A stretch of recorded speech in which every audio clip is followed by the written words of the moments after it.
नमस्कार। आज हम बात कर रहे हैं भारतीय वस्तु एवं सेवा कर यानी जीएसटी में एक बड़े बदलाव की जो शायद आने वाला है। ऐसा लग रहा है कि सरकार टैक्स सिस्टम को थोड़ा आसान बनाने की सोच रही है। जी।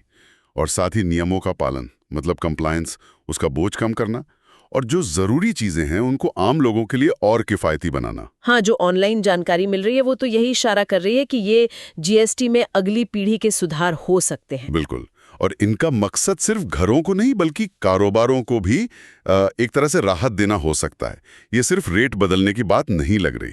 सही। तो आज हम यही समझने की कोशिश करेंगे किन सुधारों में क्या-क्या हो सकता है, किन चीजों पर खास ध्यान है और हम आप जैसे लोगों और बिजनेसेस पर इसका क्या असर पड़ सकता है। तो चलिए शुरू करते हैं। सबसे पहले ये बदलाव है क्या? मतलब किन चीजों के दाम कम होने की उम्मीद है? देखिए, जो संकेत मिल रहे हैं उनके हिसाब से टैक्स स्लैब में शायद कुछ फेरबदल हो। मुमकिन है कि रोजमर्रा के इस्तेमाल की कई चीजें वो निचले टैक्स ब्रैकेट में आ जाएं। अच्छा, जैसे कि मतलब रोज के खर्चों पर असर पड़ेगा? हाँ, पूरी संभावना है। जैसे अनाज है, खाने का तेल है, दूध दही वाले प्रोडक्ट्स हैं, ये सब शायद सस्ते हो जाएं। और फिर स्वास्थ्य सेवा एक बहुत बड़ा एरिया है। हाँ, वो तो बहुत जरूरी है। बिल्कुल। तो जो जरूरी दवाएं हैं या मेडिकल उपकरण, उन पर भी जीएसटी दरें कम की जा सकती हैं। इससे इलाज का खर्च घट सकता है। ये तो वाकई बहुत बड़ी राहत होगी, खासकर हेल्थ सेक्टर में। अच्छा, ऑटोमोबाइल सेक्टर का क्या? और खासकर ईवीज, आजकल इलेक्ट्रिक गाड़ियों पर बहुत जोर है। हाँ, तो सूत्र यही बताते हैं कि कारों पर और उसमें भी खासकर ईवीज पर टैक्स में राहत मिल सकती है। इसके पीछे सिर्फ बिक्री बढ़ाना नहीं है। अच्छा, और क्या है? असल में सरकार की जो पॉलिसी है, मैन्युफैक्चरिंग को बढ़ावा देना और लोग ज़्यादा से ज़्यादा इलेक्ट्रिक गाड़ियां अपनाएं, उसको भी सपोर्ट मिलेगा इससे। तो ये एक स्ट्रेटेजिक कदम लगता है। समझ गई। और हाँ, साथ ही कंज्यूमर ड्यूरेबल्स मतलब जो घर का सामान होता है, smartphone, fridge, TV, washing machine, हाँ हाँ, वो सब भी शायद सस्ते हो सकते हैं। इससे डिमांड बढ़ेगी। ठीक है। तो एक तरफ तो ये उपभोक्ताओं के लिए अच्छी खबर है, लेकिन इन सुधारों के पीछे बड़े लक्ष्य क्या हैं? मतलब सिर्फ दाम कम करने मकसद है या कुछ और भी है? यहीं पर बात दिलचस्प हो जाती है। ये सुधार, जैसा आपने कहा, सिर्फ टैक्स कटौती के बारे में नहीं है।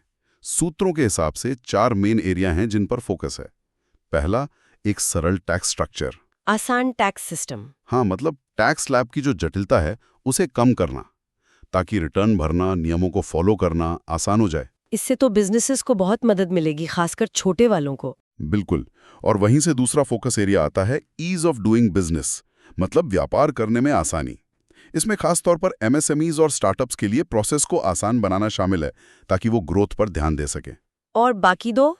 तीसरा है डिजिटल पुश। टेक्नोलॉजी का ज्यादा से ज्यादा इस्तेमाल करके जीएसटी फाइलिंग को और स्मूथ बनाना और जो टैक्स की चोरी या धोखाधड़ी है उसे रोकना। अच्छा। और चौथा, जो हम पहले भी बात कर रहे थे, महंगाई पर नियंत्रण। जरूरी चीजों पर टैक्स कम करके आम आदमी के बजट को थोड़ी राहत देना। ये चारों पिलर सुनने में तो काफी अच्छे लग रहे हैं, लेकिन क्या इनमें संतुलन बनाना आसान होगा? कहीं ऐसा तो नहीं कि एक चीज पर जोर देने से दूसरी पर असर पड़े? जैसे क्या सरलीकरण से टैक्स चोरी आसान हो सकती है, जिसे रोकने के लिए फिर डिजिटल पुश की बात हो रही है? ये बहुत अहम सवाल है और सूत्रों से भी यही लगता है कि इन अलग अलग लक्ष्यों के बीच बैलेंस बनाना ही सबसे बड़ी चुनौती होगी। देखिए, ये सुधार असल में है क्या? ये खपत को मतलब कंजम्पशन को बढ़ावा देने, व्यवसायों को सपोर्ट करने और इकोनॉमिक ग्रोथ को रफ्तार देने का एक मिला-जुला प्रयास है। हम्म।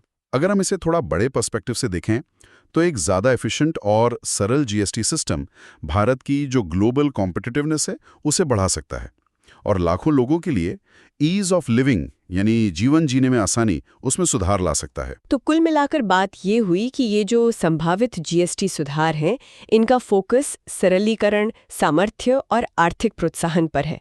और अगर ये लागू होते हैं तो इनका असर रोजमर्रा की चीजों से लेकर हेल्थ केयर और बिजनेस करने के माहौल तक कई सेक्टर्स पर दिख सकता है। एक बड़े बदलाव की आहट है ये। निश्चित रूप से। और आखिर में एक सवाल सोचने के लिए छोड़ जाते हैं।